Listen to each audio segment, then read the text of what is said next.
The Jehovah's Witnesses are a far more subtle cult in many ways than Mormonism, but their ideas will be recognizable to you if you've come this far in the series. The Jehovah's Witnesses were founded by a man called Charles Taze Russell in the late 19th century, and the first thing to say about him is that he believed that lying was a good thing if the end justified the means. This has been a recurring theme throughout the series that we've seen in relation to Plato, Islam, and the Illuminated Masons in particular. Their own publication, the Watchtower magazine, stated on May 15, 1960 that the scriptures justify the war strategy of hiding true facts from the enemy. The following month, on June 1st, 1960, it repeated the idea, saying, as a soldier of Christ, he is in theocratic warfare and he must exercise caution when dealing with God's foes. Thus the scriptures show that for the purposes of protecting the interests of God's cause, it is proper to hide the truth from God's enemies. Because Jehovah's Witnesses don't believe anyone outside of their cult has true salvation, that means that Christians are included along with the enemies of God in their eyes. That means they believe it is acceptable to lie to us if the end justifies the means. This instantly removes any weight we may have otherwise given to their words, and we have to instead look at their actions, ideas, and symbols for the truth. Charles Taze Russell was a member of a congregational church as a youth, but in his teens he lost faith and, hungrily, he began investigating the heathen religions in search of the truth on God's purpose and man's destiny. He picked up many occult ideas and intermingled them with his own faith, and also gained a number of Masonic friends. Although there is much debate about how involved he was with Freemasonry and whether he was a Mason himself, what is clear is that he exalted Masonic beliefs and used occult images in his own publications. In a discourse he gave in 1913 called The Temple of God, he said, I am very glad to have this particular opportunity of saying a word about some of the things in which we agree with our Masonic friends, because we are speaking in a building dedicated to Masonry, and we are also Masons. I am a Freemason. I am a free and accepted Mason, if I may carry the matter to its full length, because that is what our Masonic brethren like to tell us, that they are free and accepted Masons. That is their style of putting it. I trust we all are, but not just after the style of our Masonic brethren. We have no quarrel with them. I'm not going to say a word against Freemasons. In fact, some of my very dear friends are Masons, and I can appreciate that there are certain very precious truths that are held in part by our Masonic friends.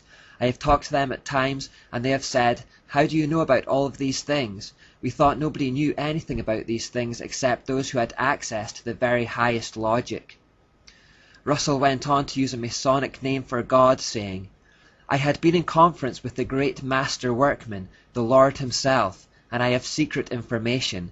And so, if we talk to our Masonic friends about the temple and its meaning, and about being good Masons, and about the Great Pyramid, which is the very emblem they use, and what the Great Pyramid signifies, our Masonic friends are astonished. We are going to discuss free and accepted Masonry, the Bible Masonry, my dear friends. In both those quotations, his Masonic friends seem surprised that Charles Russell knows the same information they do. This goes further when Russell says, you know our order is so secret we cannot know each other always. Is that not wonderful? I find that it is so with Masons also. Many Masons shake hands with me and give me what I know is their grip. They don't know me from a Mason. Something I do seems to be the same as Masons do. I don't know what it is, but they often give me all kinds of grips and I give them back. Then I tell them I don't know anything about it except just a few grips that have come to me naturally. Russell seems to be saying that somehow he knows about Freemasonry, but he doesn't know how he knows. It just comes naturally to him. But he then goes on to say that he, in fact, knows more about occult things than Freemasons themselves do. Do our Masonic friends understand something about the temple and being Knights Templar and so on? We more. This next quotation from that discourse is very telling indeed. Blessed are your eyes, for they see. Not everybody has the hearing ear and the seeing eye. It is only those who have come into this divine Masonry that have the spiritual insight and the spiritual guidance, and may know the things that are freely given to us. It is something that is freely given to one class and not intended for anyone else. Russell therefore had no problems in his followers joining Masonry, saying, If you feel that you want to become a member of the free and accepted order of Masonry and do not feel free and Masonic enough as a follower of Christ, God bless you. Use your own judgment. That is yours to decide, not mine. Finally, he said, so you and I as under-Masons are waiting for the return of the Master Mason. Therefore, we are unsurprised when we find this winged sun disk symbol which was prevalent on early Watchtower publications. Here we also see it on their Kingdom Hall in Queens, New York. I'm led to believe that this too has recently been taken down as it was starting to cause too much controversy. Early issues of the Watchtower had this front cover, which has a bit of sun symbolism, although nothing especially incriminating. The Watchtower with the illuminating light coming from the top also hints at the old Babylonian tower theme, but it's presented as a kind of lighthouse rather than a ziggurat. This seems to me to be the subtlety of the Jehovah's Witnesses. It's like Russell was constantly hinting at occult ideas and dancing around them, but disguising them or distancing himself just enough for them to avoid incrimination. Further research will tell you that the other symbols here, particularly the cross and crown, may have deeper meanings, but because they're not connected to anything I've covered so far, I'll bypass them and leave you to do your own investigation there. The whole Jehovah's Witnesses organization are controlled by a governing body of 10 to 15 mature men, who they believe receive direct guidance from the spiritual realm. The governing body then instructs the followers through the pages of the Watchtower publications, and these decrees are enforced by elders within local assemblies.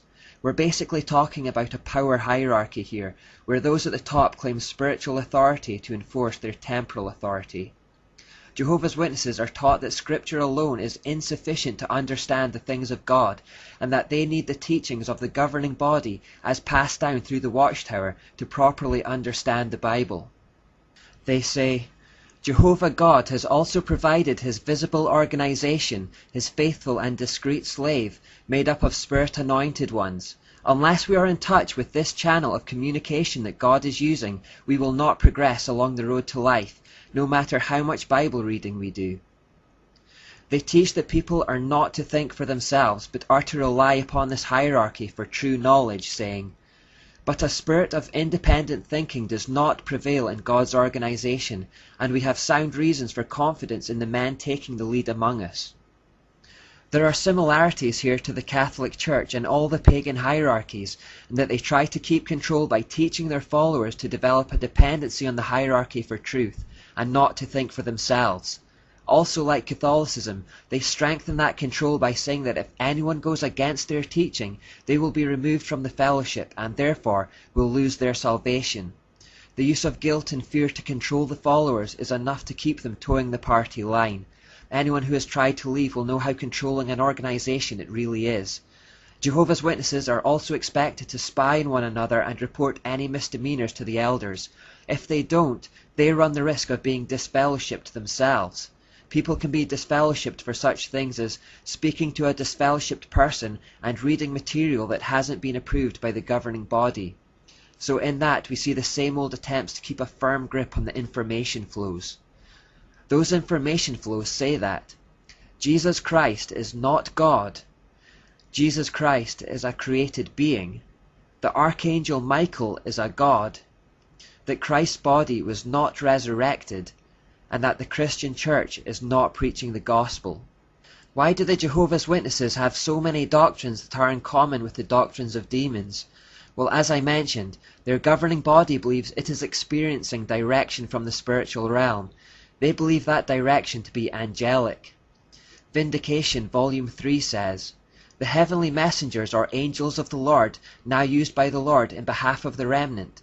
These angels are invisible to human eyes and are there to carry out the orders of the Lord. No doubt they first hear the instruction which the Lord issues to his remnant, and then these invisible messengers pass such instruction on to the remnant. Raymond Franz, an ex-member of the governing body, confirmed in his book, Crisis of Conscience, that they made decisions not on the Bible or by prayer, but by this angelic direction. They claim these angels also direct the writing of the Watchtower magazine.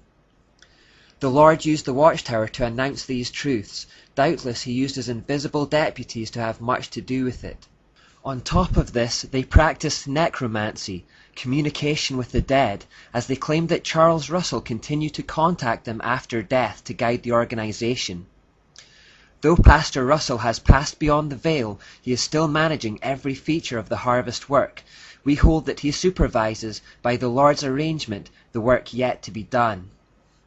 Also, hence our dear pastor, now in glory, is without doubt manifesting a keen interest in the harvest work, and is permitted by the Lord to exercise some strong influence thereupon.